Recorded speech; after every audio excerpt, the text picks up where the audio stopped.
Dari segi isu komunikasi ni, sebenarnya komunikasi ni memang ada barriers. Bila kita banyak belajar tentang komunikasi, komunikasi ni ada horizontal, ada vertikal, ada. Dia punya, kalau teknik komunikasinya kalau kita faham lah, dan komunikasi dalam organisasi sendiri antara bos dengan anak buah, superior, kemudian antara sesama dengan sesama staff, semuanya ada. Dan tu boleh cerita lagi, ada grup BFF kan, best friend forever kan, dia geng-geng dia saja ada kan. Jadi kemudian ada pula grup WhatsApp tertentu.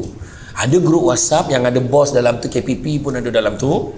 Dan jangan risau, akan ada satu grup lagi yang akan membincangkan apa telah diputuskan dengan KPP dalam grup satu lagi. Itu yang tak puas hati tu dalam grup. Dan tak puas hati dengan KPP, apa bodoh lah yang kau jodoh tu lah, tak apa bodoh menyampah kan. Tertarik pula masuk dalam grup yang ada KPP tu. Contoh lah, tu masuk dalam tu, delete kata kan. Contoh lah kan. Jadi mana kata benda ni buat komunikasi sekarang ni ada macam-macam channel kan, ada macam, ada WhatsApp, ada Telegram, ada ni. Dan nama komunikasi ni adalah satu perkara, sebab asimilasi ni cakap betul lah, yang pentingnya adab. Tu cerita tadi. Kita tak boleh marah kau? Boleh marah, tapi ada cara marah.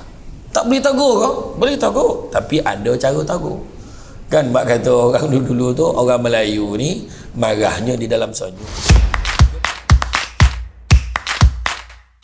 Amin amin ya rabbal alamin. Majlis merakamkan ucapan terima kasih kepada Ustaz Mirza Hamdani selaku pensyarah di Kompleks As-Saadah. Ustaz, alhamdulillah, pada pagi ni kita nak dengar so Ustaz ada rindu sebenarnya dalam kan. Jadi Ustaz, dengan tajuk yang kita bincangkan pada pagi ini iaitu Bahtera Merdeka, kebebasan yang, nikmat kebebasan yang kau dustakan. 65 tahun kita dah merdeka Ustaz. 65 tahun kita merdeka, yang mana perjuangan daripada datuk nenek moyang kita dulu. Sekarang ni kan heboh mak kilau kan. Apa tu kata? Kita menyemarakkan balik semangat perjuangan kita tu. Okey Ustaz. Jadi oleh yang demikian, apabila kita dah berada di dalam zaman kemerdekaan ini, kebahagiaan ini Ustaz, bagaimana kita nak menterjemahkan rasa syukur itu kepada kita yang mewarisi kebebasan ini dalam aspek kemasyarakatan, dalam aspek keluarga kita, dalam aspek pekerjaan kita Ustaz pada hari ini, yang mana kita berada dalam satu dimensi, satu keadaan yang kita banyak cabaran. Dalam kita merdeka 65 tahun, kita juga banyak cabaran. Dalam pada masa itu juga ada orang yang leko, ada yang tak leko, ada yang bersyukur, ada yang tak bersyukur Ustaz. Jadi kita minta Al-Fadhil Ustaz untuk mengupaskan perkara ini. Terima kasih. A'udzubillahi minasyaitonirrajim. Bismillahirrahmanirrahim. Assalamualaikum warahmatullahi wabarakatuh. Waalaikumsalam warahmatullahi wabarakatuh. Alhamdulillahirabbil alamin, wassalatu wassalamu ala asyrafil anbiya'i wal mursalin wa ala alihi wa sahbihi ajma'in. Subhanaka la ilma lana illa ma 'allamtana innaka antal alimul hakim. Rabbi shrah li sadri wa yassir li amri wahlul 'uqdatam min lisani yafqahu qawli. Amin. Alhamdulillah, syukur kepada Allah Subhanahu Wa Taala. Segala puji bagi Allah Tuhan sekalian alam. Salat dan salam ke atas junjungan besar Nabi Muhammad sallallahu alaihi wasallam. Terima kasih banyak diucapkan kepada Ustaz Zahrin, sahabat saya, sahabat dunia akhirat, sahabat susah sonang. Pada dulu tak lupa dia nak ngajak saya. Masa butuh apa dah duduk dekat dewan di Kepan. Saya tak pernah ceramah dalam dewan ni. Lawa betul dewan tu. Kan rasa macam baru rasmi lah. Berapa kali dah seminar sampai sini? Banyak kali Ustaz. Banyak kali. Saya tak diajak. Bahagia Ustaz Haji Nur Azman juga, sahabat jiran semualah, penasihat semualah kan. Azman Ahmad, kaunselor kanan kan. Lebih macam tu dah tak? Macam ni. Jadi kita ada, saya nak ada ranking nombor 1 ni 9 ni. Saya macam tu lah. Kita ada Puan Zura, Kompleks As-Saadah, ada KPP wakaf, KPP wakaf, KPP zakat kan. Zakat. Saya tak menari senarai sampai daripada bos nombor 1 Negeri Sembilan, ada orang bagi. Saya kata tak ada lah nampak kan. Ada program tak? Faham lah. Jadi dan begitu juga semualah para pegawai kan, kanan dan kiri, tuan-tuan dan puan-puan yang dikasih sekalian. Puan tu lebih sikit lah. Jadi orang perempuan mana yang belakang-belakang tu, saya dah belangak-langak tu dulu abahnya kan payah nak tengok kan sebab belah ni kosong, tak tahulah lelaki sampai bila, tak tahulah kan. Lelaki ni dia tanggungjawab kan besar. Dia lepas pukul 8 ni dia dah start nyusun sejadah untuk sembahyang Jumaat. Dia macam tu, orang lelaki ni dia lain. Ya, ni yang ada ni semua yang bertugas jadi imam dengan Bilal, jadi dia boleh datang dulu. Tu dia lain kan. Jadi yalah soalan tadi tu banyak tapi kita faham, kita cerita tentang kemerdekaan, tapi apakah kemerdekaan yang sebenar-benarnya? Adakah kemerdekaan yang bebas secara sembrono je? Kalau sembrono ni satu perkataan yang dipinjam daripada Indonesia tapi tak dipulang-pulangkan. Jadi dalam tengok dalam kamus bahasa Melayu sebenarnya dulu tak ada sembrono, baru-baru ni jadi masukkan dalam kamus Dewan Bahasa dan Pustaka. Tapi bila sebut bebas, memang kebebasan tu adalah bebas daripada kemerdekaan, bebas daripada belenggu, bebas daripada penaklukan, penjajahan dan sebagainya. Kalau menurut Kak Nikom Sonokibat dan Ken Amana dan Kalimutu dalam bukunya Asas Politik, menggambarkan kebebasan ini adalah dia mempunyai kuasa autonomi. Itu dah macam buku teks lah cerita tu kan. Kita tak nak lah cerita macam tu nak. Tapi kalau kita tengok kebebasan ni, Islam ni kalau tengok bebas, Nabi bagi tahu kebebasan yang sebenar pada seorang mukmin adalah kematian. Itu Nabi sebut kan, dan Nabi bagi tahu dunia ini, okey, kalau kita ceritalah tentang bebas, apa lawan pada bebas? Terbelenggu. Bebas apa lawan ni? Terbelenggu. Macam bekas pemimpin negara kita baru-baru ni dia sebut tentang dia dipenjarakan, contoh kan, itu lawan kepada bebas kan. Bila orang bebas, orang kena penjara, tu perkataan berlawanan. Dan Nabi sebut dunia ini penjara bagi orang mukmin, syurga bagi orang kafir. Jadi makna kata, apa maksud penjara? Saya dengan Ustaz Nur Azman dengan beberapa lagi kita pernah buat program dalam penjara kan, buat program. Bila masuk dalam penjara Seremban tu Ustaz kan, terasa macam tak boleh keluar balik dah. Rasa dalam penjara ni boleh camat, terasa macam dengan handphone kena tinggal, apa kena tinggal kan. Bila masuk dalam tu, rupa-rupanya kita satu mesej yang saya faham. Bayangkan ada satu blok lama, saya tak tahu, katanya nak diruntuhkan, dan saya tak tahu hari ni dah runtuh ke belum blok lama tu, sebab penjara ni tak cukup ikut kan.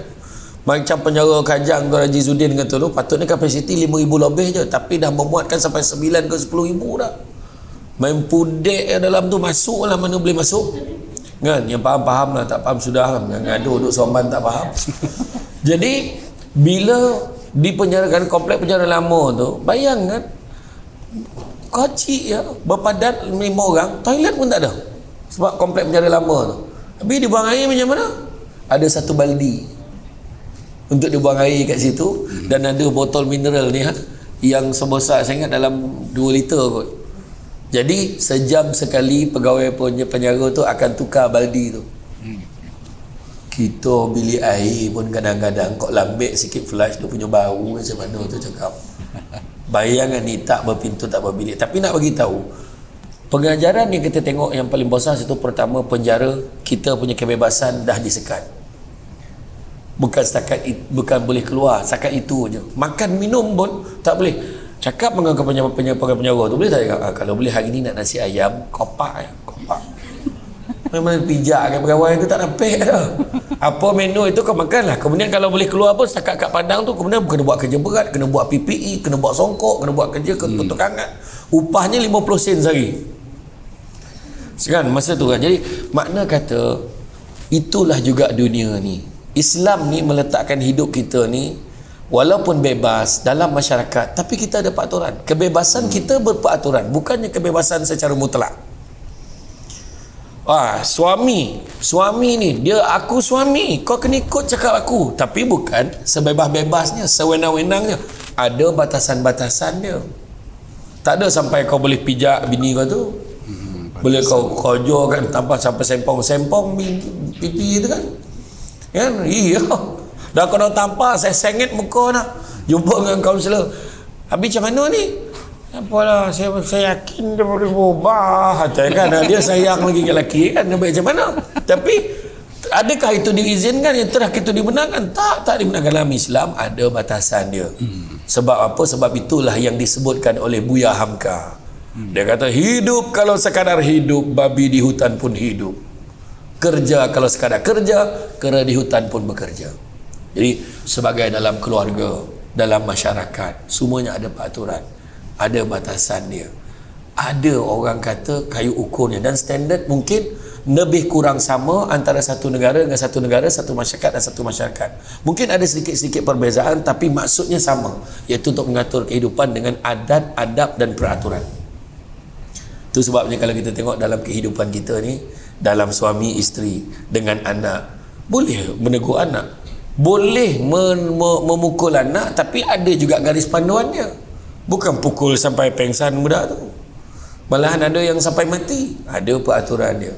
Macam tu juga dalam 65 tahun kemerdekaan ini, ada lagi kemerdekaan kita yang masih belum kita capai. Kemerdekaan dari segi kebersihan, kemerdekaan kita dari segi permuafakatan ada satu dengan yang lain, kebebasan antara bebasnya sifat prasangka di antara satu sama lain dalam sesama jabatan. Pejabat agama macam tu sangka buruk tu satu dengan yang lain. Kan? Kau jauh pejabat mufti manusia ke? Kau jauh dekat apa unit wakaf contoh lah kan. Kau jauh ke jabatan apa dekat pejabat pos. Tak kisah mana pejabat, mesti ada 3 elemen ni: tamak, sombong, dengki. Jadi itu kita masih belum bebas lagi. Yang sepatutnya dibebaskan adalah akhlak-akhlak mazmumah yang tak baik, itu patut kita buang. Dari segi adab pun tak ada, dengan orang tua pun tak hormat. Benda tu masih banyak lagi kekangan-kekangan yang kita tak dapat selesaikan. Mak ayah tak tahu macam mana dah nak, sudah kau ambil telefon kau jangan memakak. Adakah itu kebebasan?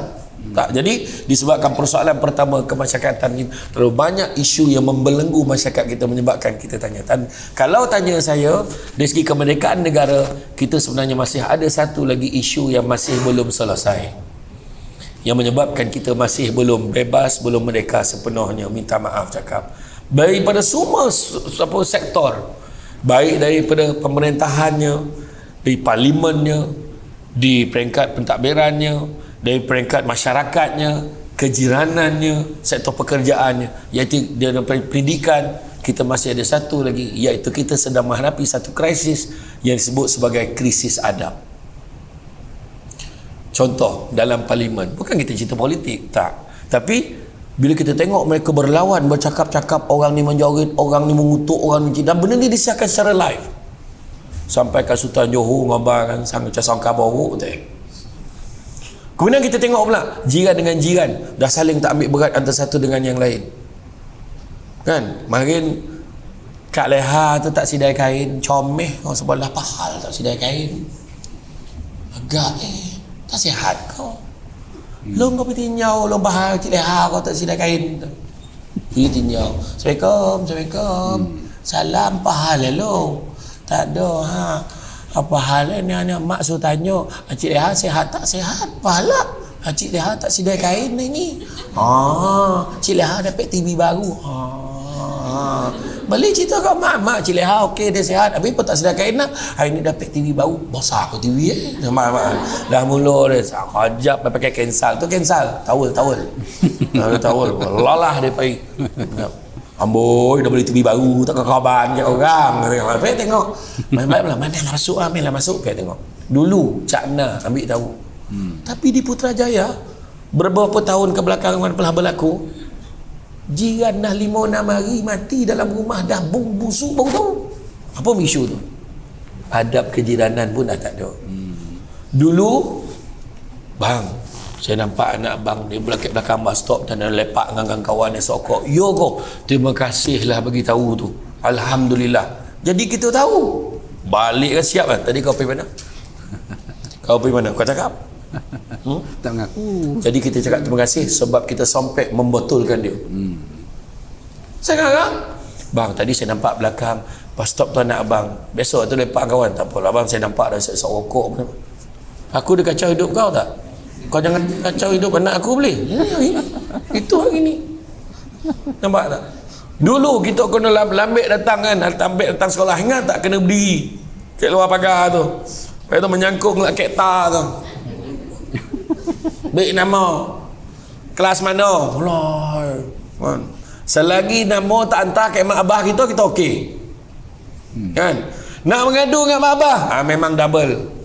Baik jangan ngadu, baik tak ya kan. Mengadu kena sabat dengan abah, zap, mana yang sompek, tali pinggang, hanger, tak ada mati tu. Rasuh hati tu mati dah ni. Bongkak betul hati sampai tak boleh berburak. Tuan-tuan lah kan, sedu-sedan tak boleh berburak lah cakap kan. Makin menangis sampai tak boleh cerita. Macam tu tak boleh cakap. Omak pula datang bawa minyak. Padan muka kau, padan muka kau. Dia menyapu tu. Lagi takau lagi dipicit dia. Sakit emak tu kan. Dulu. Hari ni beritahu ke omak datang sekolah bawa peguam. Hari ni. Ini cerita merdeka kita 65 tahun ni. Nampak tak? Dulu kita mana ada TV. TV yang ada pun saya kira baru lagi lah. Kalau Kekanda Zahrim dia atas sikit. Tapi saya sampai lah tengok TV yang berpintu tu, yang bersedak tatap tu. Ada. Tatap tutup kan. Kalau main pulih terkelatap TV 1, kelatap TV 2, kelatap 1 balik. Dia tak ada TV lain, 1 2 tu 2 tu 2 je. Tiga tak ada betul. Makin saya masuk sekolah masa darjah 5 darjah 6 baru ada TV 3. TV 3 pukul 5 mula komentar orang ramai. Beza TV 1 TV 2. Salah Syah Zakaria main baca berita, saya sengit malu macam mana sebab siaran tu tak cantik pun dah. Jangan tu tak. Betul ada dia balik. Tentulah makin macam tu. Makin mana ada remote, kita jadi remote. Tekan 1. Tak, tengok abah lah. 2. Wahal 1 2 sampai 9 tu semua TV 1 TV 2. Kan? Nak tengok video tekan 0. Itu pun video tu pinjam video orang, apa video player orang. Sampailah kod memas buka kat tapi terminal tak. Pek beli RM15 seminggu tu. Ramai orang butang sampai bangor orang pek beli apa video tu. Nak tunjukkan marin hiburan macam mana. Tu belum cerita lagi saya kena pegang aerial kat luar tu. Ardi Waranata lawan Fu Kok Kiong badminton. Pusing. Kanan lagi. Awak kat luar ni tak nampak. Kanan lagi. Pegang ni tak tahan tu. Dia sadap tengok kat dalam tu. Bayangkan dulu. Tapi dia mengajar kita apa? Mengajar kita tentang adab mengajar kita tentang ikut cakap orang tua ni. Mengajar tentang saya dulu kan boleh fikir-fikir balik. Saya lahir dalam keluarga mak saya berniaga. Mungkin kan. Pukul 4:30 pagi dah kena bangun. Kena gintil ke karipap. Jangan main-main. Saya lawan Cik Man belum tahu lagi siapa pergi lawan gintil ke karipap tu. Betul. Saya orang perempuan pun dulu. Sebab hari tu orang mak saya tahu macam mana dia ambil peledo yang tanah liat apa tu dia main kan. Dia cubalah buat karipap. Mak ni abang buat. Saya pun buat. Ya Allah macam mana abang boleh buat halus lah. Cantik je dah. Tengoklah. Baru saya faham. Marin masa kena bangun pagi kopek sama pagi kena golek-golek ngulu donat. Orang lain tidur lagi ni. Kita ni dah bangun. Dengan muka toyol pagi tu kan. Saya cakap apa kat dia? Kenapa lah aku lahir dalam keluarga ni? Saya cakap kenapa aku lahir dalam keluarga? Aku tak dalam keluarga yang kaya. Aku senang keluar. Aku boleh nak membuta sampai pukul berapa. Rupanya mak kita nak ajar kita peraturan ni, disiplin tu tadi saya cerita tadi tu. Akhirnya kita jadi beradab. Kena Nalim dia tolak gerai sampai depan rumah. Lepas tu lolap kuih. Ada orang 3 orang depan nak beli salamat, beli kuih. Dulu mak ajar kita disiplin. Mak ajar kita tentang penting yang buat kerja ni betul-betul. Ajar tentang mengira, ajar tentang ini disiplin, ajar tentang kesusahan, baru kita tahu nikmat senang sebenarnya. Jadi sejauh mana kemerdekaan itu ada pada diri kita, kita kena pandang secara subjektifnya. Setiap orang berbeza. Bagaimana kita nak katakan kita merdeka sedangkan banyak belenggu-belenggu yang masih lagi mengganggu diri kita.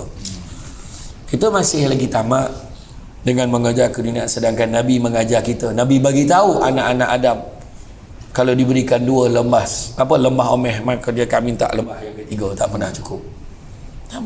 Not enough, no. Tu valley, you know. 2 lembah emas, Golden Valleys, not enough. Still not enough. Cakap putih. Masih lagi tidak mencukupi dan memadai. Dia akan minta lembah yang ketiga. Kita rasa macam tak logik kan. Dah 2 lembah emas, kau orang minta lembah ketiga. Akhirnya hari ni kita dengar orang cerita pasal projek berbilion-bilion ringgit, sampaikan kita tak tahu nak tulis tu macam mana lah kalau dari segi nombor. Calculator tu tak cukup kan. Kita nak tahu macam mana, apa maksud itu trilion, projek trilion macam mana tu kan. Macam handphone semalam mahal, telefon orang boleh beli hari ni kan? Tapi tu yang dia kata tadi, perkataan-perkataan yang menyebabkan saya termenung memikirkan, rumah semakin besar, orang semakin tak ada dalam rumah tu. Pendidikan semakin tinggi, adab semakin kurang, ubek semakin canggih, penyakit semakin banyak. 2-3 hari lepas, penyakit sesama tomato. Wow, mak. Bau. Tomato sesama pun ada. Penyakit sesama tomato. Dengar tak Ustaz tu ni? Sesama tomato. Dia menjangkiti warga emas dan kanak-kanak. Tanda-tanda demam dengan sakit sendi. Ya. Iyo tengah lah dia. Ayo. Tak tahu. Ustaz itu balok apa Ustaz? Tak tahu lah. Lepas tu, air minuman semakin banyak jenis, extra jos. Tapi air bersih semakin kurang. Melancong satu dunia dengan bangga, jiran sebelah rumah pun tak kena. Manusia semakin ramai, kemanusiaan semakin kurang. Saya bila dengar perkataan ni, saya terfikir, jam semakin canggih, makin ramai orang tak menepati waktu. Ini hakikat hari ni. Inikah kemerdekaan yang kita ceritakan? Saya bila dengar tu, tak ya pula lah. Dan Nabi sebut, yang menjadi halangan perjuangan kita hari ni, bila Nabi sebut anak-anak Adam diberikan 2 lemah emas, akan minta lemah yang ketiga, Nabi sebut, Nabi bagi penawar dia. Nabi kata, carilah rezeki yang halal, sesungguhnya halal itu cukup buat kamu. Itu cabaran kita. Aku kerja main, confirm halal gaji dan ni, dan kerja kena beli SP, petang pergi kerja duduk nongkrong tokan tetap balik, okey lah tu, halal lah tu. Siapa cakap tu? Belum cerita yang jap minum tiba-tiba lah berkompek tak rasa kerja dah kompet darah tak pagi. Nah, bukan orang sini lah, tempat lain. Tempat lain. Jadi soalan itu, persoalan bagaimana kita nak menghalalkan rezeki yang kita cocok pada setiap bulan. Itu soalan. Jadi mana kata, Nabi kata yang halal itu cukup buat kamu. Dan nanti saya akan sharekan bagaimana nak menjadi seorang yang kaya, dan juga bagaimana dikatakan rezeki yang ada keberkatan. Kalau nak tahu tentang ini, jangan ke mana-mana. Kita jumpa lagi selepas ini. Macam dalam TV. Allahuakbar. Allahuakbar. Betul Ustaz kan? Kita nak merdeka lama tapi nilai kemanusiaan tu hilang, betul kan? Jadi Ustaz, saya teringat ahli sejarah mengatakan, kalau kita nak musnahkan satu bangsa itu, kita racun sejarah dia. Kalau kita nak musnahkan, nak lemahkan negara itu, kita musnahkan, kita racuni pemikiran pemuda dia Ustaz. Itu ada satu amaran yang sangat bahaya, ataupun kita perlu ambil berat. Dalam konteks ini Ustaz, macam mana kita nak menjadikan remaja kita pada hari ini, ataupun masyarakat kita hari ini, yang bukan orang muda yang akan mewarisi kita pada hari ini, untuk menaikkan jati diri bangsa Ustaz? Macam mana coba? Ni yang anak muda ni sekali lagi lah. Hari ni cuba kita tengok berapa ramai anak muda yang kita boleh jumpa kat luar. Bila kita jumpa dia, "Dek, anak siapa ni?" "Anak makcik ni." "Makcik sihat ke?" "Makcik macam tak sihat je, dah makan ubat ke belum?" Kita lagi pandai budak ni cakap kan. Nak jumpa budak-budak macam tu, ada satu warung dekat Senawang tu nama Izora tu. Ada macam warung lama tu, dia buat macam konsep lama. Apa nama tu? Alah, kat Senawang Izora belakang tu. Alah, apa nama rare sikit tu. Tak main Zora Ustaz. Ada sedap lah. Dia macam barang-barang lama ya kan. Dia macam buat kedai kayu tu. Sedap, lempeng sedap, apa sedap, lauk cocok roti jaluk semua sedap lah. Ngeletek nyawa sedap macam tu lah. Tapi nak beritahu, bila makan kat satu budak tu, "Ya cik," dia cakap tu orang budak ni, kata, kita jadi berkanan budak-budak yang boleh cakap macam tu. "Saya kau pakcik sihat." Berapa ramai kanak-kanak yang macam tu kita boleh jumpa gitu. Hampir tak ada lah. Yang ramai yang zikir. Ini zikir tangan kiri kanan ni. Dia serentak subhanallah subhanallah subhanallah subhanallah. Di kita sekali satu kan, dia dua. Kalau lah main game tu zikir lah, dah ramai jadi wali lah kan. Sebab dia istiqamah tu, tak makan pun tak apa. Tak makan tak apa, pagi petang malam boleh. Tapi itulah krisis yang saya sebut di awal tadi, krisis adab. Krisis adab yang mana tu sebab dia kata Nabi ajar kita, Nabi beritahu ta'dibu auladukum. Dia kata ta'dibu, kenapa Nabi ajar didik anak tu? Nabi guna bahasa ta'dibu, adabkan, mendidik dengan adab. Ta'dibu auladukum, dia kata didiklah, adabkanlah anak-anak kamu dengan bisalasati asya', dengan 3 perkara. Yang pertama dengan cara apa? Bihubbi Rasulullah sallallahu alaihi wasallam, ajar dia sayang Nabi. Anak-anak muda kita ajar dia sayang Nabi, settle bagi anak bodoh. Bukan cabaran untuk semua, termasuk yang bercakap ni. Anak sendiri pun kan, anak saya seorang tu, dia sampai masuk sekolah tahfiz, sekolah apa Seridu kan, masuk Darul Ulum sampai darjah 6. Nak lepas ni masuk sambung-sambung menengah sekolah situ, tak nak lah bah. Alangnya nak masuk sekolah projek bola sepak. Mula dia dah kan, cerita, ayolah tak apalah, yang penting dia nak duduk asrama, saya pun tak ada okey. Yang penting tengok cikgu-cikgu, jumpa cikgu-cikgu, jumpa ustazah, ustaz okeylah, boleh lah. Yang penting dia duduk asrama, dia nak belajar lagi, tak apa. Kan? Jangan tak nak belajar, sudah. Kan? Kemudian kalau kita tengok dari segi tu, pentingnya pendidikan yang ajar sayang Nabi. Sayang Nabi ni ada 2 cara. Pertama, banyakkan menyebut nama Nabi. Yang kedua, hidupkan sunnah Nabi. Kalau ikutlah cara Nabi, selesai masalah kita, betul tak? Tak ada kita poning-poning kepala. Ini anak dengan mak sama berjamaah time maghrib, melur untuk Firdaus. Kesian Haifat, wisik pada hati. Pertelingkahan antara Jad dan Arumi, bisik-bisik gelor, tidak berkesudahan. Tu belum cerita dendam seorang isteri dan juga suamiku seorang pendosa. Saya tak tengok, saya tahu tajuk. Berjemaah hari maghrib tu, tengok sampai Kak Liza Abdullah kata, saya tak tengok, dia kata Kak Liza Abdullah. Tak, sebenarnya inilah cabaran-cabaran kita yang tak ada pada zaman dulu. Kan? Dulu saya katalah, siapa berani buka? Cuba cakap, mari ni, siapa berani buka TV time maghrib? Cakap. Berani buka. Selagi abah tak tokan TV tu pukul 8 ni nak tengok berita, memang tak merasa lah tekan TV tu. Kau tokan ni kan sonyek, tak ada pen. Dia bunyi TV tu. Bukan jam sekarang boleh tokan pakai remote, cepat-cepat volume tu slow, tak ada. Bukan jam macam dulu. Jam sekarang ni dah lain, keadaan berbeza. TV 24 jam, beribu-ribu channel. Teragak nak tengok TV boleh tengok. Dulu kalau buka TV dari mana aku 3 nampak jam. Macam tu. Kalau nasib-nasib lah ada lagu tu. Ya. Dan dengan cara hidupkan sunnah Nabi selesai. Bayangkan anak kan, anak bangun pagi, memang sarapan, tak apalah bah, adik puasa ini. Allah, abah pun tak puasa tu kan. Lepas tu wah kan dapat anak macam tu kan. Nah, duit belanja, tak apalah bu, masuk dalam tabung kan, adik puasa ini. Oh ya Allah, petang tu balik rizak bagus. Kita tu impian kita. Dan Nabi ajar yang kedua, bihubi ahli, ajar anak-anak sayang ahli keluarga Nabi. Macam mana nak sayang keluarga Nabi? Kona pun tidak. Kona lah belajar sirah, kena baca sirah.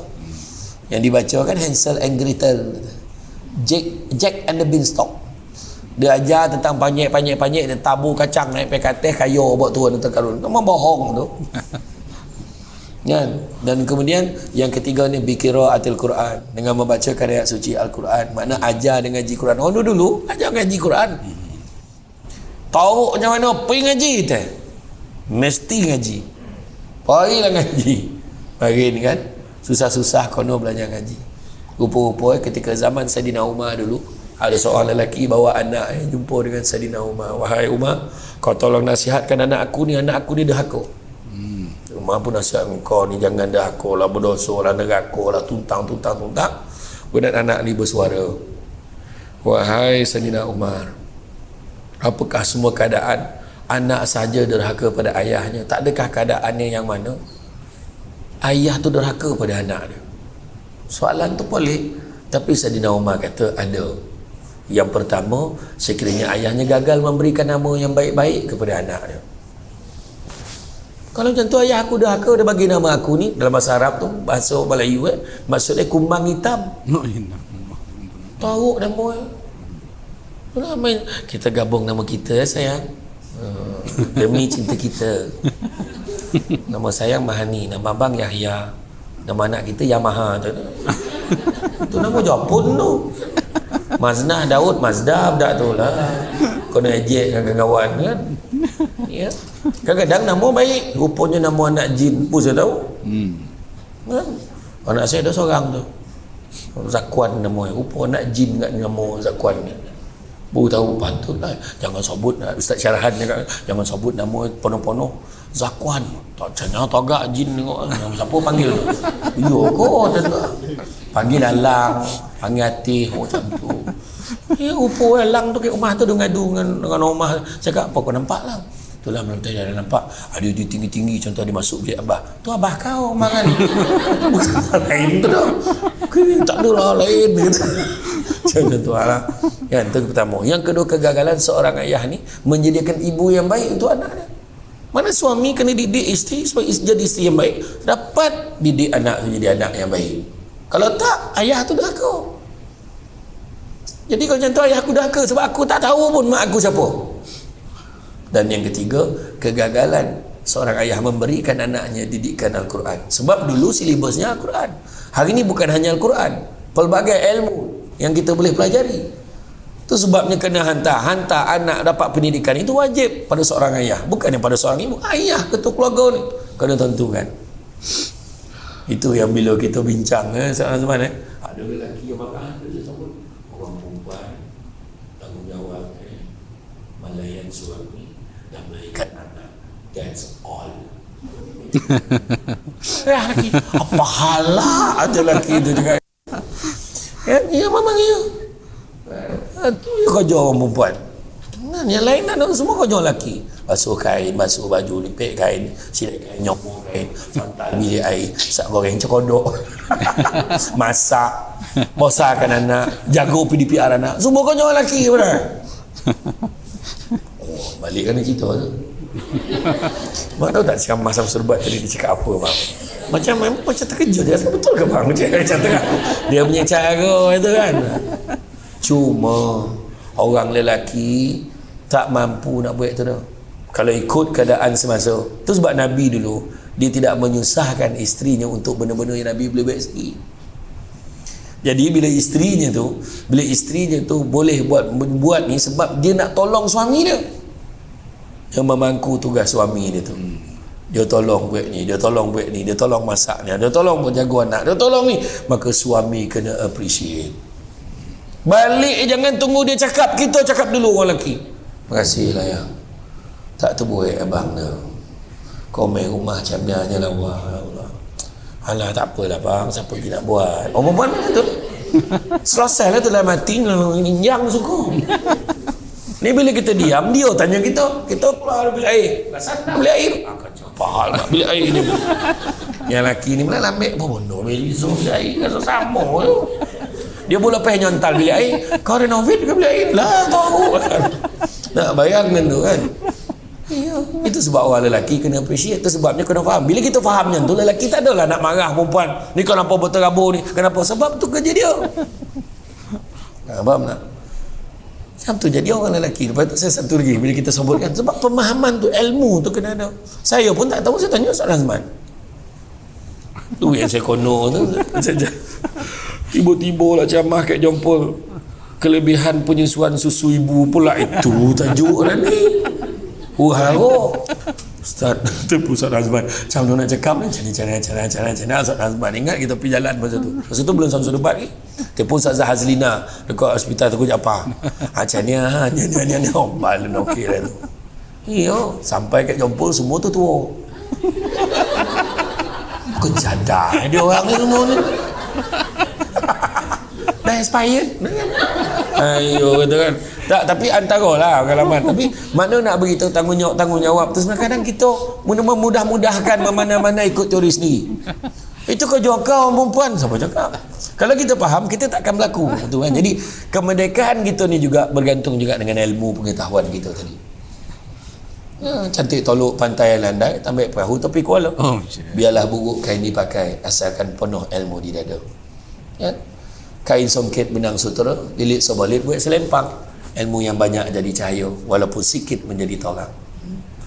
Kau nak belajar? Tak tahu, saya pun banyak tanya, Ustaz ni macam mana nak buat ada Ustaz? Ni macam mana? Saya tanya kan. Saya tanya.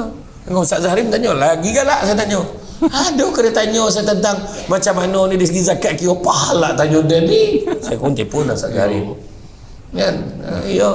Saya mengingat masa PKP kan, kita buat nak bagi rupanya dalam PKP tu bila dah menonggok tak tahu apa-apa tu. Baru dia sadar dia kena bayar zakat. Saya bayarlah zakat, cakap petorah, saya fikir zakat lain dia tak fikir. Bila cerita macam ni banyaklah, akhirnya meriah lah. Apa pesat zakat masa tu Ustaz Zahrim nak kena jawab ni fidyah ni macam mana. Ada seorang tu driver, saya panggil ada seorang driver dulu lah, dah berhenti dah kan. Ya. Oh ya, 31 tahun musim ni. 31 tahun tak poso nak kira. Tu driver saya tu ada seorang tu lah dia. Saya tanya Ustaz Zahrim tolong kira kan. Macam lah. Oh ya. Kalau dah bayar berapa ribu macam tu, 6,000 lebih. Lebih Ha. Bayar onung lah. Buat loan beli tak dah. Buat loan bayar tu. Sampai tu tahap kan. Ramai orang tak tahu. Dia ingat okey je, dia tak puasa tu. Saya yang tu salah satu sebab saya berhentikan dia kerja tu. Saya ingatkan dia ponek tu, ingat memang betul dia kerja. Asal tengah hari potong lubang tali pinggang. Tengah hari tali jam tak cukup lubang. Keluar ajak teman tak apalah, aku tu tak apa dia beli pis ni. Rupa beli McDonald balik bilik orang ajar apa tu. Saya berhenti kan. Ya, itu. Saya tak sebut nama, okeylah tu kan. Orang tak tahu. Tak, tapi itulah kemerdekaan kita ni bila kita cerita pada aspek anak-anak muda. Memang anak-anak muda ni perlu pertama adab dan akhlak. Kan? Budi bahasa anak-anak muda. Contoh saya duduk dengan Ustaz Zahrim duduk minum kopi kan. Duduk dengan pegawai KPP kat wakaf zakat ni, kita duduk sekali tengah lepak minum. Kat luar minum cafeteria yang tu kat luar ni. Yang kita tak sampai pagi tadi. Lalu seorang nak darah ni. Dia lalu menunduk tepi meja kita ni. Dia agak ada perasan gitu siapa. Tumpang lalu bang, torang kek kopiah ni. Wih, baik beli bakso. Siapa anak siapa tu Ustaz? Tanya anak siapa? Bukan tanya dia tu kerja mana, bukan tanya gaji dia berapa. Anak siapa? Sebab dia apa? Dia ada. Tapi kalau tengah-tengah duduk tu lalu orang naik kereta, pang dia hon lah ilah siapa ni? Kereta menjala. Yalah tak ada lah kereta menogak kan, semua menjala. Bila dia keluar tu dah, weh dia tu. Nak tanya lah, kat mana nak cari ni? Dapat wakaf ni kat mana? Walaupun yang ada kat situ KP wakaf ada. Entahlah kau pilih tanya orang lain. Sebab apa? Adab tak ada. Kalau nak mencari pokok berbuah, pucuk elobek, dahan berdaun. Kalau nak jadi insan bertuah, duduk beradab, tagak bersantun. Macam tu cara nak cari anak-anak muda yang macam mana. Lalu depan orang tua ni menunduk, Allahu Akbar. Kita tengok bagaimana kita tengok Imam Ibn Abbas. Dia menghormati guru dia macam mana. Imam Ibn Abbas ni dia adalah merupakan anak saudara Nabi ke sepupu Nabi? Sepupu Nabi nak saudara Nabi Imam Ibn Abbas ni. Saudara lah kan. Ya, tapi di masa Nabi wafat, dia baru berumur 13 tahun. Ya. Dan dia tak habis lagi, tak puas belajar dengan Nabi, maka dia berguru dengan semua sahabat Nabi. Kemudian dia nampak, kalau tak silap saya, Sa'ad bin Abi Waqqas tak silap saya. Dia nampak Sa'ad bin Abi Waqqas tengah tunggu kenderaan. Maka dia ambil satu kenderaan ni, bagi Sa'ad bin Abi Waqqas naik. Bila dia naik, dia pun follow. Lah apalah kau tak naik sekali? Dia naik kuda, naik unta, jalan, tapi dia mengiringi dengan berjalan kaki, ikut. Kenapa kau tak naik sekali? Kenapa kau macam ni? Beginilah kami diajar oleh Rasulullah tentang adab menghormati guru kami. Lepas tu bila Sa'ad bin Abi Waqqas turun daripada kenderaan, dia ambil tangan Imam Ibn Abbas, dia cium tangan Imam Ibn Abbas. Kenapa macam tu? Beginilah pula kami diajar menghormati salah-silah keturunan Nabi. Bayangkan adab mana salam cium tangan ni memang ada, bukan kata orang Melayu punya cerita ni, tak. Bayangkan bagaimana Imam Ibn Abbas nak pergi rumah siapa nak menuntut ilmu tu, sampai ke rumah dia tahu dia tengah tidur, dia baring kat depan tu tunggu, dia tak nak kojutkan sebab adab dia nak menuntut ilmu. Nampak tak? Kita tengok bagaimana Abdul Rahman bin Qasim, anak murid senior pada Imam Malik, dia kata aku menuntut ilmu, aku mengabdikan diri aku selama 20 tahun untuk mempelajari ilmu dengan Imam Malik. 20 tahun, tetapi 18 tahun dihabiskan untuk belajar adab sahaja. Bayangkan kan? Betapa mustahaknya adab ni dalam masyarakat kita yang tak ada pada anak-anak muda kita, yang menyebabkan tidak akan bermakna kemerdekaan kalau anak-anak muda tidak ada adab. Kalau sebab itulah kita tengok anak-anak muda kalau ada adab, dia takkan merompet dekat jalan Lisam tu. Dia takkan merompet, dia takkan sa'i daripada dataran Senawang tu. Sa'i sampai ke Seri Pagi, zap 7 kali pergi balik. Ya, saya takkan tawaf bandar Somban ni. Labbaik Allahumma labbaik. Sambil diiringi oleh JPJ Ngoja dia. Kan mana ni cerita betul. Kalau dia beradab kan, takkanlah dia ada isu seorang anak. Cuba tengok Cuba tengok. Dalam TikTok ke dalam Instagram, saya tak ingat lah, yang orang lelaki anak tu balik ditujah ayah tu, terbalik ayah tu. Ingat tak dalam beberapa bulan lepas dia sepak ayah tu, minta maaf, cakap memang betul budak tu tak beradab. Tapi soalannya, Pak Ngah saya pernah sebut, siapa ajar anak kau ajar? Adakah budak tu tiba-tiba sepak ayah dia? Mungkin daripada awal dibiarkan, tidak diterapkan nilai adab. Tu cerita. Boli meja mahal tapi tak sampai ajar anak tentang adab. Macam mana nak ajar? Makan pun asing-asing. Dulu makan sama ketika mengkuang kan Ustaz? Berselok. Adik makan je ni ponoh muka. Amak je elok-elok lah makan. Macam tu botol rambut ketika tu tak ada apa dah. Lepas tu dikibeh dapat itik ayam mau makan. Sekarang meja marble. Bahasa baku marble. Meja marble. Meja untuk 10 orang. Kejap lagi makan, nanti mama suap. Kau makan kan berterabur. Apa guna boleh meja mahal? Nampak tak? Elok tinggal mengkuang tu, boleh makan ramai-ramai. Ini makan ni nanti kejap lagi mama suap. Berdua je makan. Dah lah jauh. Bergaung. Abang. Air. Apa? Pekak kau lah. Contoh lah. Iyalah. Tu saya kata tadi, apalah nilai kita boleh barang mahal-mahal tapi tak boleh kita nikmati bersama. Pun nilai. Itu saya cakap tadi kan, kita ni makin polik kemerdekaan kita pun. Tu sebabnya hidup kita ni, ingat kata-kata ni saya cakap, jangan sibuk mengejar kaya, tapi kejarlah bahagia. Kerana satu hari nanti kita akan bertanya. Bukan semua perkara boleh dinilai dengan harganya. Deep tak? Deep kan? Deep. Bukan semua boleh dinilai dengan harganya. Akhirnya kau bahagia tak? Bahagia juga yang ditanya. Dan bahagia bukan melihat kepada apa yang kita ada. Rumah besar, kereta besar, bini besar, laki lebar, tak. Bukan melihat pada apa yang kita ada, tapi sikap kita terhadap apa yang kita ada. Itu sebenarnya. Nak bahagia, hargailah apa yang kita ada. Wallahu a'lam. Bahagia Ustaz Bahagia. Tapi Ustaz, dia berkaitan juga dengan satu falsafah, itu semangat nasionalisme kan. Okey. Jadi benda ni berkaitan dengan arti kemerdekaan dan keluarga kita dan diri kita Ustaz. Jadi Ustaz, dalam satu perkara juga apa yang Ustaz bincangkan tadi berkaitan juga kan.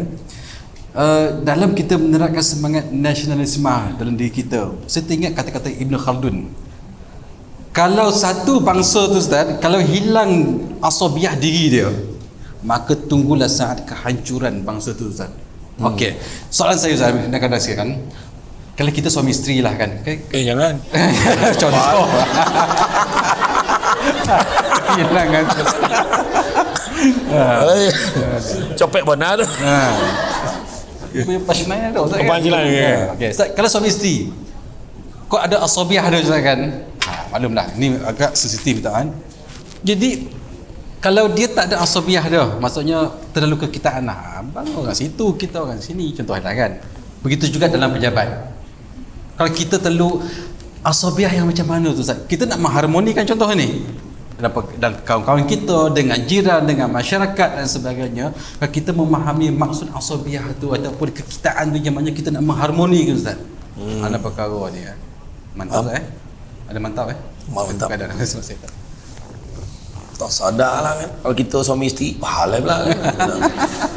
Tapi faham lah maksud dia tu semangat mempunyakan. Nasionalisme ni merasakan negara ni kita punya. Jadi kalau kita rasa negara kita punya, kita tidak akan berlumba-lumba dalam media sosial sibuk menjatuhkan, memburukkan imej negara. Sebarkan benda-benda yang tak baik. Sedangkan banyak lagi benda-benda baik yang boleh dikongsikan dalam negara kita ni. Sebagai contoh lah kita lihat lah ya. Dalam media sosial hari ini kita letakkan satu gambar pemimpin. Tak payah tulis apa-apa, letak muka je. Tak kisahlah pemimpin parti mana pun, ni bukan cerita politik kan, tapi letak satu muka.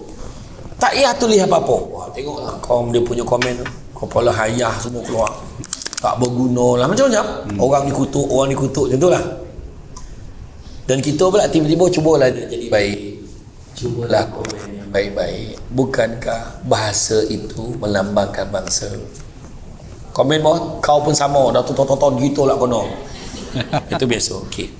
Jadi bila sebut tentang kekitaan tadi, kepunyaan tadi, macam tu juga nasionalisme ni negara, macam tu juga ni pejabat. Saya pernah bentangkan satu paper di Kementerian Perdagangan Dalam Negeri dan Hal Ehwal Pengguna KPDN HEP, KPDN KK. Tengoklah nama berubah-ubah dah sekarang, saya tak ingat nama apa. Di Putrajaya.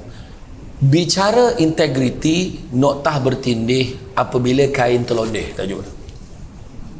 Bicara integriti, noktah bertindih apabila kain terlondeh. Bila saya bentangkan paper tu, dia orang terolak tengok tajuk tu. Apa pula cerita kain terlondeh ni kan? Apa saya cerita sebenarnya? Isu integriti misalnya, dia bukan berpunca daripada isu luaran, dia isu dalam daripada organisasi itu sendiri. Jatuhnya sebuah organisasi bukannya punca orang luar, orang dalam. Yang report dengan SPRM bukan orang luar, orang dalam. Yang memburuk-burukkan dalam sekarang ni, dia apa, tak berguna ni ke ketua KPP makan rasuah, contohlah. Orang tulis, dia trigger benda tu, surat layang sampai dekat SPRM datang cek betul berasas ke tidak. Waktu saya juga jadi pengarah undang-undang makin, pengarah undang-undang dan pengarah pelaksana, makan duit banyak, kelab-kelab malam makan, bagi duit kat dia. Sudah kau nak panggil datang ni. Lepas tu saya cakap, saya tak kena pun tidak toke tu, saya kata. Yang saya tahu dia orang memang baru-baru ni kena compound denda sebab enakmen bawah enakmen hiburan, denda tak beroperasi tanpa lesen 10,000, lebih masuk 5,000. Saya kata macam tu. Yang tu kita bagi, dan bila dia datang, kita bawa pergi mahkamah, dia merayu. Kita bagi diskaun, dia kena bayar 2,500. Compound dia bayar dekat ni. Memang ada rekod. Tak ada mana bukti saya. Jadi SPRM klasifikasikan sebagai tomahan. Okay. Puncanya mana? Ada orang dalam. Okey. Kenapa saya kata apabila kain toloneh tu? Contoh, bila dekat buku lali, katalah ni buku lali, saya tahu ni tangan, jangan kau nak jawab tu lain, dia dah buku lali. Katalah ada ruam dekat kaki tu, dekat buku lali tu, ruam tu makin lama makin besar, apa tindakan kita? Kita akan cakap, copek-copek lah, sapu ubek, peringkat dalaman kita kena sapu ubek, selesaikan, jangan biarkan. Bila benda tu makin besar, datanglah doktor pakar apa? SPRM. Doktor pakar pun cakap apa? Saya bimbang-bimbang jangan-jangan ruam ni dah merebak ke seluruh badan. Dilondehkan kain tu, langsung tahu masalah semua departmen. Faham tak maksud saya tadi? Itu sebab kita dalam pejabat kita ni, pentingnya kita mempunyai semangat yang baik. Pertama, jujur. Kedua, amanah. Ketiga, jaga ukhuwah.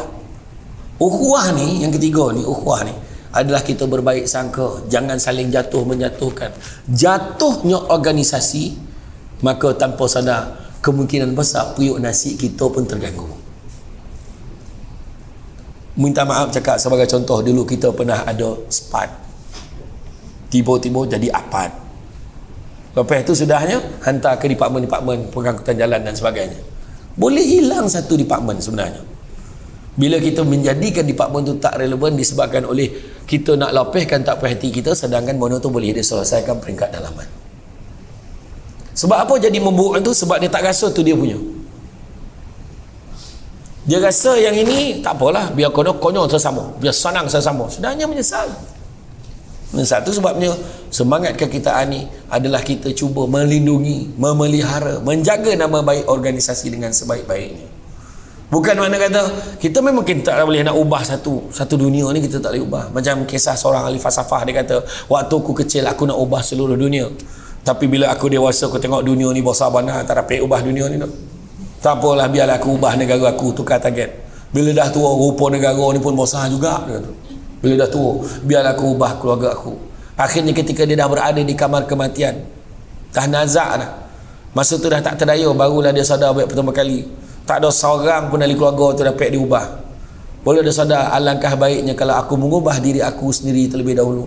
Manalah tahu dengan mengubah diri sendiri, aku boleh mempengaruhi ahli keluarga menjadi baik, keluarga boleh mempengaruhi masyarakat jadi baik, masyarakat mempengaruhi negeri, negara menjadi baik, dan tak mustahil dapat mengubah seluruh dunia bermula dengan diri sendiri. Itu sebabnya penting semangat cintakan organisasi kita.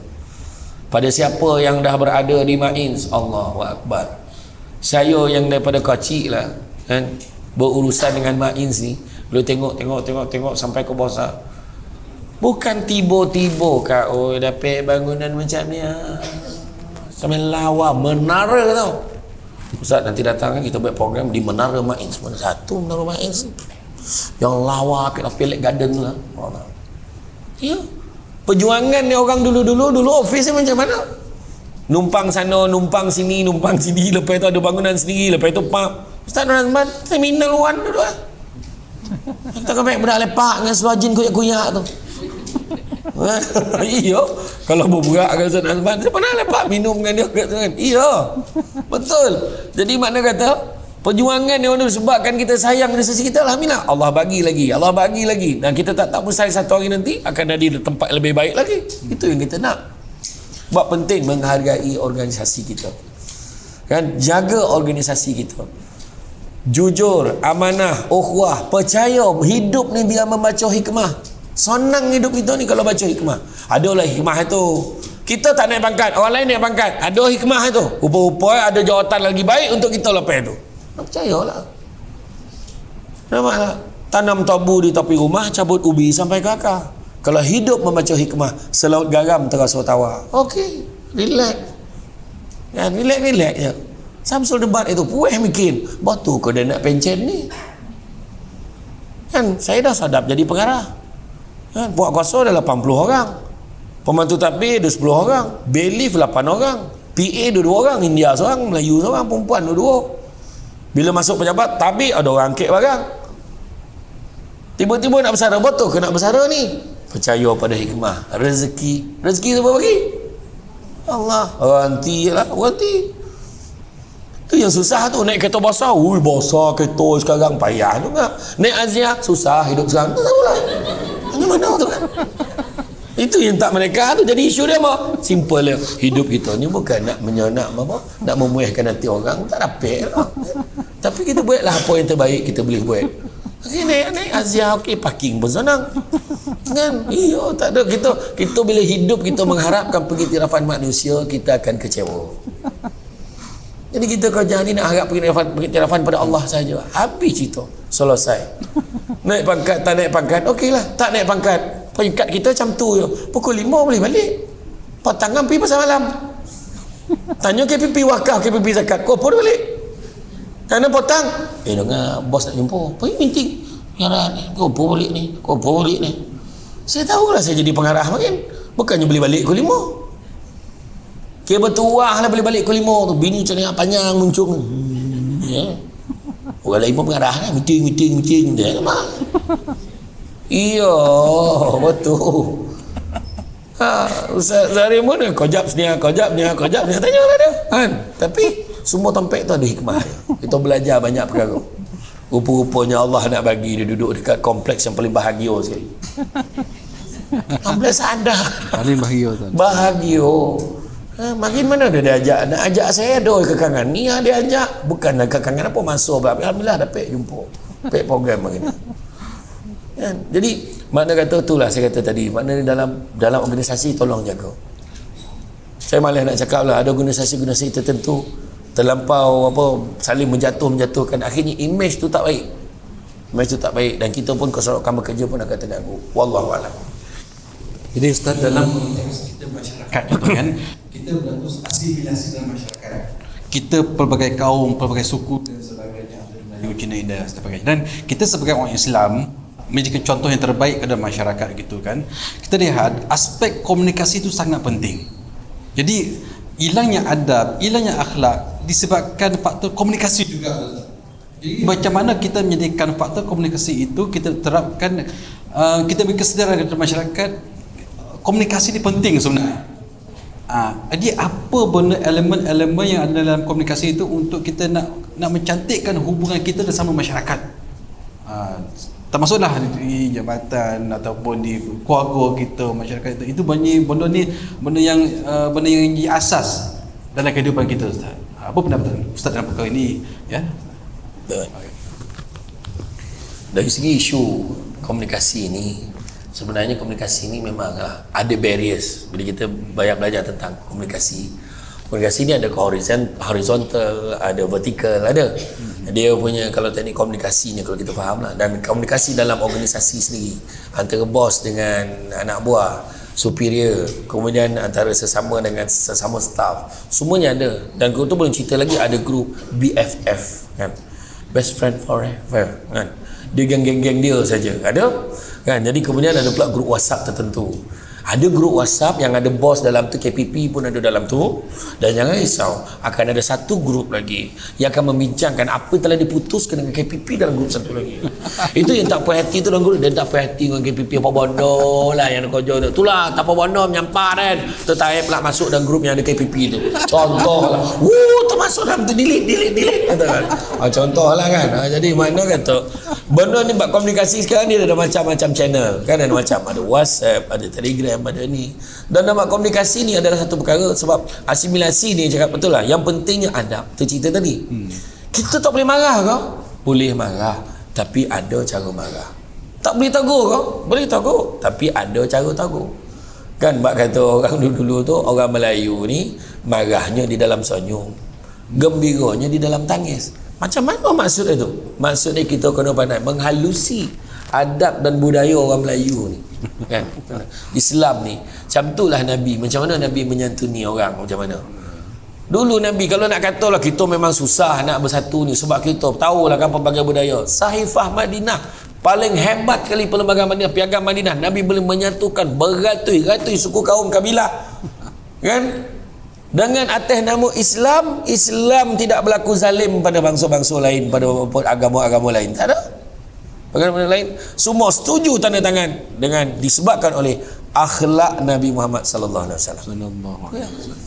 Kalau kita ceritakan, kalau nak cakap mustahil, tak mustahil, tapi cuma tinggal lagi disebabkan halangan-halangan kita ada, halangan komunikasi kita. Kita ada TikTok, kita ada Facebook, kita ada Instagram, kita ada Twitter, terlampau banyak menyalurkan elemen-elemen prasangka antara satu sama lain, berburuk sangka antara satu kaum dengan kaum yang lain, menyebabkan akhirnya benda-benda tak baik ni semakin tersebar. Contohlah, kadang-kadang ada orang mengambil kesempatan, orang ni macam ni baru je berbincang, pergi jumpa, pergi suluh ni nak bincang, nak runding rumah tangga dia. Benar ke rumah tangganya berantakan? Dah keluar dah dekat dalam Instagram, dalam melodi, panas, mari kita terjah, dia kan, kan dia tanya kan, benar ke dengannya mereka sudah mempercayai? Mari kita tanya. Apa masalah kau kan? Isu tu isu peribadi dia. Kenapa kau nak highlight kan? Bukan isu baru dengan kangaroo gitu ni, manusia kan.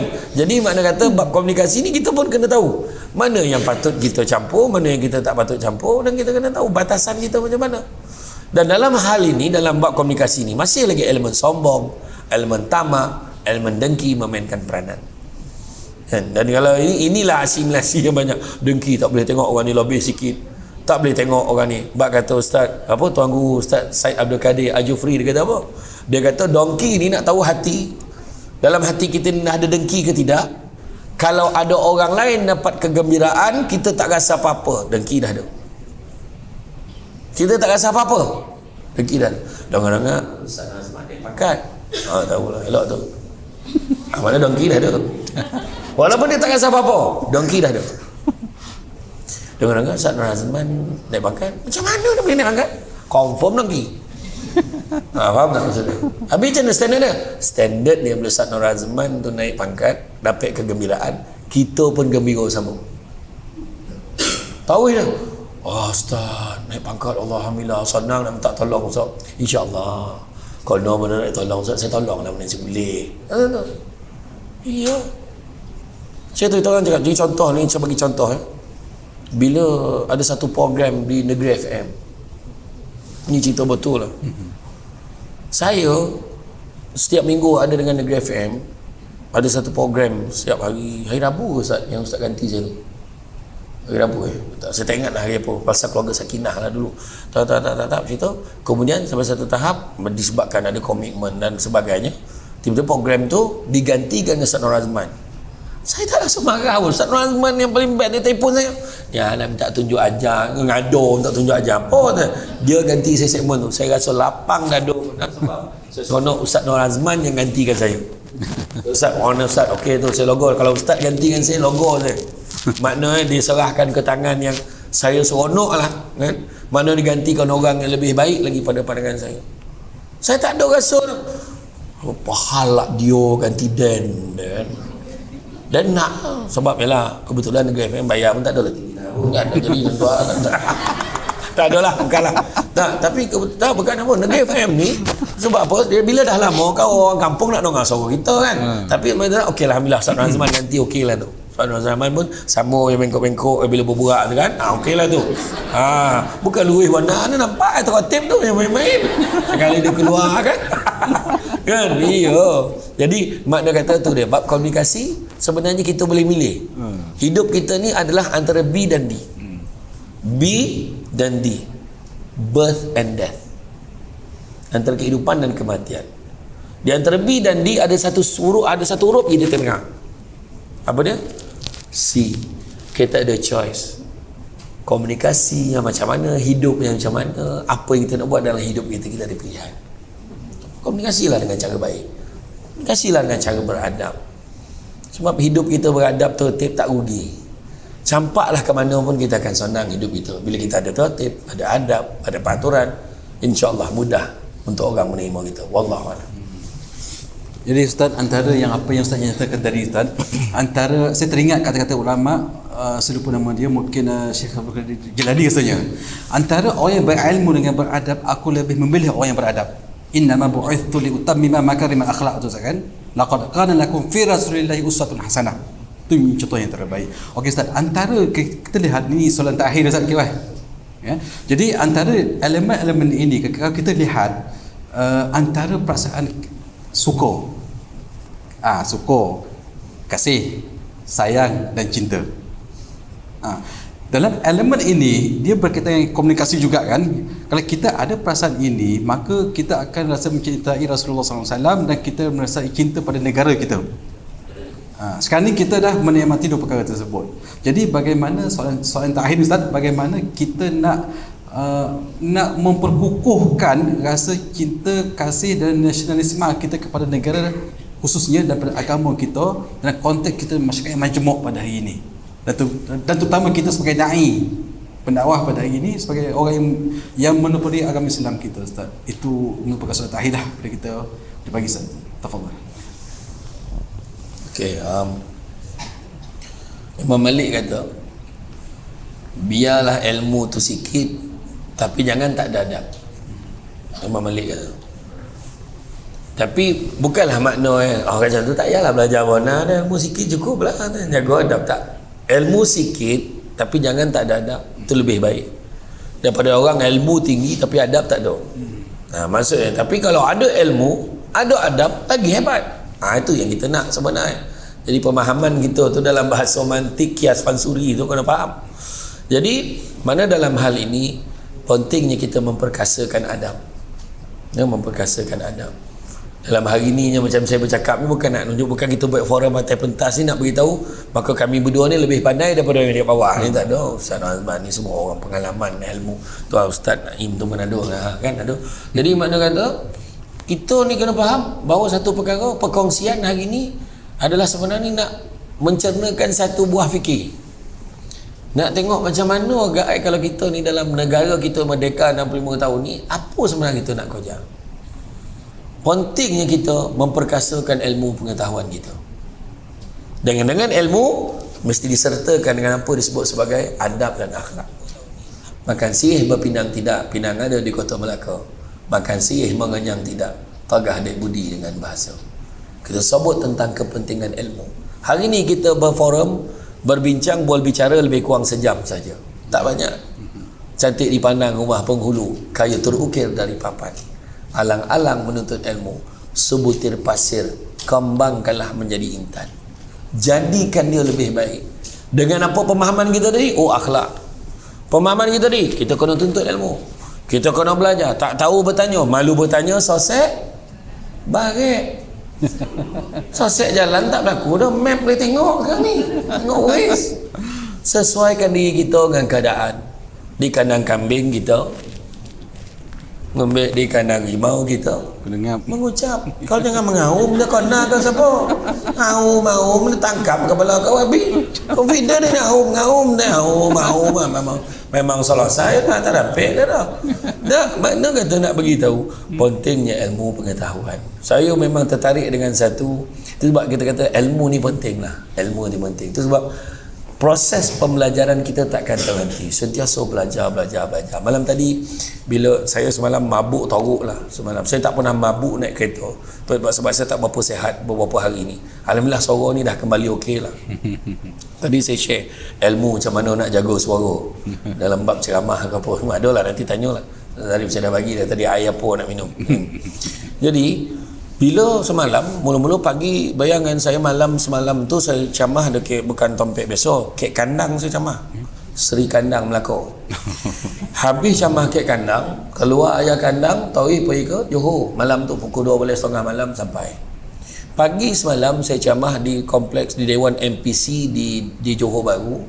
Habis di MPC saya pergi ke Pelabuhan Tanjung Pelepas. Di Gelang Patah saya ceramah selama 4 jam. Habis kompet setengah malam tadi kena ceramah di Monceh. Dalam perjalanan tu saya tiba-tiba mabuk nak muntah dah lama dah, tak letak plastik dalam poket ni naik United mari. Beli pilah mari letak plastik kiri kanan kau muntah buang kan dulu kan. Dulu jadi tak panah-panah berhenti nak muntah. Berhenti kat Nyaleh semalam dah sampai kat Monceh. Rupa-rupa program malam tadi nasib baik saya tak batal, rupanya yang tamak mulia Datuk Undang pun datang. Saya pun malam tadi berbuak-buak dengan dia kan, berbuak ke bawah kaus tamak mulia Datuk Undang. Rupanya ada orang ni dia sanggup bincangkan saya, nak bincang tambahkan lagi ilmu-ilmu tentang kata-kata adat, tentang peribahasa lama ni nak ambil balik. Seseronok mana ilmu kita kena, makin kita belajar makin banyak benda kita tak tahu. Kata Saidina Ali, ilmu dengan harta makin banyak belanja makin habis. Tetapi ilmu makin banyak belajar makin banyak benda tak tahu. Harta sikit ke banyak kita kena jaga dia, ilmu sikit ke banyak dia akan jaga kita. Jadi kenalah belajar, dan bila belajar kenalah hormat pada guru kan? Pokok sena tepi sempadan dan nak tupai menumpang lalu kan? Bercerai nyawa dari badan barulah putih petua guru kan? Datang dari Padang Keladi singgah sekejap ke Tanjung Karang. Macam manalah ilmu nak menjadi kalau sudah dilanggar pantang dan larang. Belajar dengan guru, cari guru-guru yang tertentu, sanggup kau dengan syarat dia, ikutlah, yang penting dapat belajar. Dan saya paling suka satu pantun, nak mengingatkan ni satu pantun dengan saya paling suka apa tu, berburu ke padang datar, dapat rusa berbelan kaki. Mana ada orang berburu ke padang datar pula tu? Apakah buta kau tak ada binatang atas tu? Orang berburu ke mana? Hutan. Dia berburu ke padang tapi dia mengaku dapat rusa berbelang kaki. Iya ke rusa berbelang kaki? Itu bukan rusa, itu apa? Belalang. Nak nyodam mati sendiri, dia kata dia dapat usaha berbalang kaki, itu sebenarnya belalang. Ramai yang tak tahu, tak faham pantun tu pun. Tapi maksud pantun tu, kalau berguru kepalangannya tak menuntut ilmu betul-betul, ibarat bunga kembang tak jadi. Nak kata bunga macam batang pula. Tapi ada kelopak tu bunga kan. Macam itulah hidup kita tak menjadi. Adab tak ada. Dia ni betul kau belajar tinggi, makin adab macam tak ada. Maklah. Itu yang berlaku hari ni. Kan jadi bos, lempar-lempar fail baling kat kepala pegawai yang bawah dia tu. Dia buat macam hamba abdi. Masih ada lagi hari ni. Adab tak ada. Saya dulu masa mula-mula jadi pegawai undang dekat Somban dulu. Saya ingat pergi Kak Kiah, Puan Rokiah binti Raji nama sebenar. Tanya dia sekarang dia ada kojo, dia dah pencet, dia tolong kojo dekat kafe Majlis Bandaraya Somban. Betul? Kak Rokiah masa tu tanya betul tak? Dia masa tu dia jadi pentadbir kat pejabat saya. Saya jadi pegawai undang. Saya buat hari pertama kerja kerajaan, sama ni kerja swasta, tak pernah kerja kerajaan. Masuk, Assalamualaikum.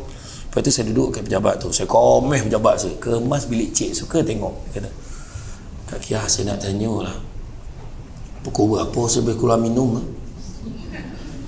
Tuan janganlah tanya saya, tuan nak minum pukul berapa, tuan keluar lah, dia kata. Yo kau, awak tak tahu. Kita pegawai, kita tak tahu. Kita tanya, yo kau. Sebab kita kerja swasta, ada peraturan kau apa keluar apa masuk. Habis pukul berapa aku nak masuk balik kalau saya keluar sekarang? Tuan jangan tanya saya, tuan tak nak balik pun kata tuan nak bang. Bayangkan itulah budaya pertama yang saya dapat bila kerja kerajaan. Ni cerita betul. Oi, senang betul kerjaan ni saya fikir. Rupanya peraturan tu bukan begitu. Kita sendiri kena menetap dalam perkeliling memang tak sabut. Tak ada sabut minum ke apa. Tapi adab kita dengan kerja kita. Yang macam mana? Tu dah apa itu semalam orang tanya saya, Ustaz kalau kita kerja, lepas tu ada orang tu tak pernah tinggal solat sunat duha. Dia kata macam tu. Jadi lepas tu tiba-tiba ada kerja penting. Macam mana Ustaz solat sunat duha tu sunat kau jual kau tu wajib kau amanah kau nak buat. Tapi kalau kau ikut waktu muarak kalau kau dah betul dah pergi sembahyang duha tu, baliklah lewat sikit, ganti balik waktu duha kau sembahyang. Ayo kau kena ganti kau. Ada orang tanya, Ustaz, kalau kita duduk kat Selangor tapi kojo kat Somban, zakat fitrah tu afdal bayar kat mana? So jawapan dia bayar kat mana? Di mana kita tinggal Ustaz? Dia kata dia kampung kat Selangor. Ya. Kojo kat Somban. Ya. Zakat fitrah bayar kat mana? Dia afdal mana dia tinggal. Itu mana kalau duduk Somban? Kalau Somban dia bayar kat Somban lah. Bayar kat Somban, kat mana negeri dia duduk tu. Ya. Tapi apa ni dia tanya saya pula, tak boleh kau bayar kat Selangor, tadi kau tanya dia nak afdal. Kau bayar orang tu. Dah, dia sah. Bayar betul. Satu soalan lagi kan yang saya alamak. Ustaz, kalau suami tu cenderung pada mazhab Hanafi, isteri cenderung mazhab Syafi'i, bercium dia sebelum sembahyang, batal tak wudu kau tak ada masa lain tak nak bercium? Saya jawab macam tu. Kadang dia orang ni gambar tu tanya orang paling-paling ada seorang ni tanya semalam, ni masa kita PKP tu, kita buat forum kan, dia tanya, Ustaz selalu cakap rezeki tak pernah salah alamat, tapi kenapa tak pernah sampai ke alamat masih? Cakap itu bukan salah alamat tu, tapi salah orang yang duduk ke alamat pahala. Itu jangan ingat rezeki ni sama macam kita nak kan. Kadang-kadang manusia ni dia terlupa. Ini peringatan lah sebagai yang terakhirnya. Kadang kita ada 10 bondo yang kita nak, Allah dah bagi 7 kat kita. Kita sibuk bising 3 yang kita tak dapat. Itu yang kita lupa. Bila saya tanya tadi rezeki dah datang daripada siapa? Datang pada Allah. Hakikat rezeki ada 3 yang dia kena faham. Pertama, Allah tentukan punca rezeki. Ada orang rezeki dia gaji dia naik pangkat, rezeki dia kat situ. Ada orang rezeki dia tiba-tiba pula ada mak saudara seorang tu meninggal, tak ada waris lain, kita lah dapat duit tanah tu jual, Allah kaya tertimbun. Tak ada rezeki kita. Ada orang tu rezeki dapat pergi haji tu, la ilaha illallah dapat pergi. Tahu tak kalau siapa yang daftar hari ni pergi haji bila boleh pergi? InsyaAllah kalau tak ada apa-apa pada 2137 150 tahun ni 3 kali mampu hidup tak boleh pergi. Dah boleh pergi ke? Belum, mati tak akan boleh. Tak kan. 150 tahun kan. Tapi tiba-tiba disebabkan ada nama ni, recommend nama ni, dapat bayi, rezeki Allah tentukan punca kan. Yang kedua, Allah tentukan kadar tak lama ni belanjawan bagi menghargai jasa penyawat awam, maka kita mengumumkan insentif bayaran secara on off, memberikan semangat kepada mereka akan terus berkhidmat kepada negara, maka kita umumkan insentif sebanyak RM500. Jangan lupa Allah tentukan kadar berapa kan. Tapi meratus mondok jangan nampak lah, kita mungut. Allah tentukan kadar berapa. Pada kita kecil, ada pada orang tu 500 tu besar mana, taknya nyampe dah masuk dalam 500, dah masuk dalam 500 tu. Kita yang tak ada apa-apa, kita pandang benda tu kecil. Dan satu lagi, Allah tentukan bila kita dapat rezeki tu. Itu ya, jangan kita mungut. Ada orang dah kahwin 10 tahun baru dapat anak. Ada orang tu kau lambat nak kahwin, sampai tidak dapat anak. Arwah atuk ngah saya bagi kat tiki tu, ramai anak ni sok lambat kahwin ni. Nampak tak terperanjat teh. Assalamualaikum, salam beranak. Assalamualaikum, salam beranak. Saya bagi salam menyahut beranak. Yang faham tak faham sudah. Ya, tu saya cakap joki Allah tentukan. Jadi jangan pening-pening kepala. Bersempena dengan kemerdekaan negara kita, banyak yang perlu kita insafi. Nak selamat hidup dunia akhirat, 5 perkara jangan lupa. Pertama, banyakkan sabar. Yang kedua, banyakkan syukur dengan nikmat kemerdekaan. Tawakal kepada Allah Ta'ala, serah pada Allah untuk beri yang terbaik kepada kita. Keempat, redha dengan apa juga yang Allah berikan kepada kita, ujian, dugaan dan sebagainya. Dan yang kelima, belajarlah untuk ikhlas menjalani hidup kita. InsyaAllah kita akan bahagia di dunia dan di akhirat. Jadi itu saja daripada saya, Pokok Sekayu Daun Selasih. Thank you, terima kasih.